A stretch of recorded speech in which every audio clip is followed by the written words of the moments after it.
Guys, do you hear the sound of drunk confessions? Do you see the glimpse of a mascara booger from ugly crying? If you do, you know what that means. It's Bachelor season. And guys, this one is promising to be so good, and I'm just so excited to go on this journey with you. So, before we get started, be sure to subscribe, because it helps me a whole bunch. Now, let's get to the action. The first thing we have to talk about are intro videos, because Alabama had this line that killed me. I've kissed 4 guys that were my boyfriends. 4 boys that were her boyfriend. Don't think that she was just running around kissing everybody. But she also left it open to be like, okay, she's kissed 4 guys that were her boyfriend. Did she kiss people that weren't her boyfriend? Who knows? She likes a little mystery, some intrigue, and I respect that. Also, this angle, I know I'm not supposed to put it under, but like, kind of living for it. Next, we have this one young lady who I think her name was Heather, and she says that she's never been kissed. Now, this is interesting because, like, it's a catchy movie from the early 2000s, maybe late 90s, not sure, but it also deems her the opportunity to say she's also never had sex. Now, I think this is interesting that she gave us this little note because she could have had sex and just not had any kissing. Like, maybe she's super emotionally detached and said, hey, let's make this a business transaction, don't even look at me, don't make eye contact, don't kiss me. So I'm glad that she gave us some clarification, because now we know where she's really at, and I respect that. Also, I know that the shower scene is like a staple for the Bachelor universe, but I feel like we definitely got 2 very similar shower scenes within that first fluff hour. And it makes me wonder if they ever showed up to his house or hotel, wherever he was staying, and he's like, oh, come in, I just showered. And they're like, oh, sorry, gonna need you to do that again, because we got some blank space that we're gonna need to fill with some B-roll. And the ladies love a damp ex-pro athlete. Like, what's your actual job again? And he just smiles because his title in this is virgin, pretty much, so he doesn't really need a job. Which, on that note, did you know that he's a virgin? Because he's a virgin, which means he's never had sex before.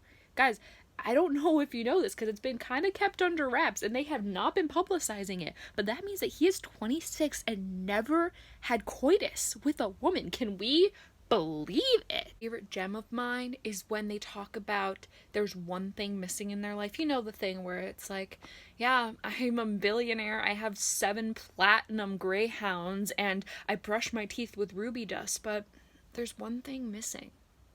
And it's always like a person to share your life with. But how fun would it be if one time someone was just like, and there's one thing missing, I just want someone I can call at like 2 a.m. and they just come over and maybe we hold hands, maybe share a caring glance, and then we just binge watch old episodes of The Price is Right. Maybe he has changed because he's in an expanse of trees and he's overlooking a cliff into a body of water. And I think that's pretty much the same as going to, I don't know, couples counseling, individual therapy, or maybe just having an inward journey of self-discovery. I don't know. And while we're at it, can we just talk about that Colton doesn't even look like he's old enough to have sex? He looks like an actual fetus. Like, he is such a just precious little being. Like, how did anyone even look at him and be like, yo, aren't you supposed to be creating a family? Like, no, he's a baby. He literally just lost his last tooth. He's been wiggling it around, and it's gone now because we tied a string to it and slammed the front door.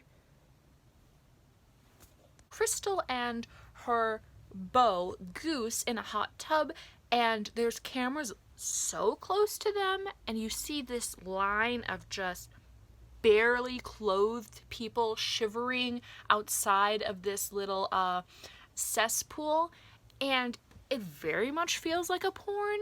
Like, we're looking at each of these people who are in line very closely. Chris Harrison's kind of like watching from behind this bush, and then the camera just keeps looking at them really intensely, like, what's gonna happen next, And then they have all their friends, they say, join in, and then she asks if Chris is gonna join in, and it just had a very cringy vibe.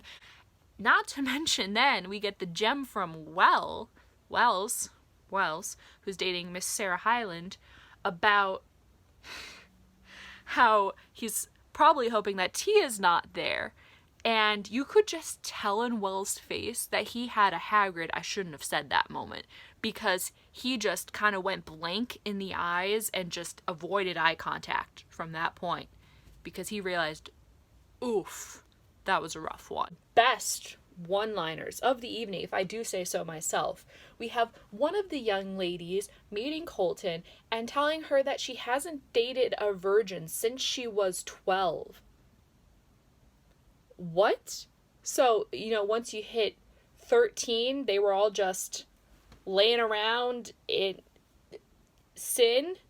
Like, you're telling me that 11, it was like, oh yeah, no, of course you haven't had sex, you're 11. But then once you hit 12, it's like, oof, you haven't had sex yet? What are you, like a priest? Like, what? That makes no sense. And she says it with such a tone of like, how dare you not have had sex? And he's just chill with it. He's fine with it. But how is that not in the back of your head? You're just like, wow, she hasn't dated a virgin since she was 12. Is that not weird? Tell me that's not weird. Like, I feel like that's weird. Now I'm going to take it to a little sappy place, okay? He meets one of the young ladies. I think her name is Cassie. Not positive. We're still at the beginning. I don't know their names, just like Colton doesn't know their names. And she comes with this box of butterflies and she's saying, I have these butterflies, and so I brought a box full of them.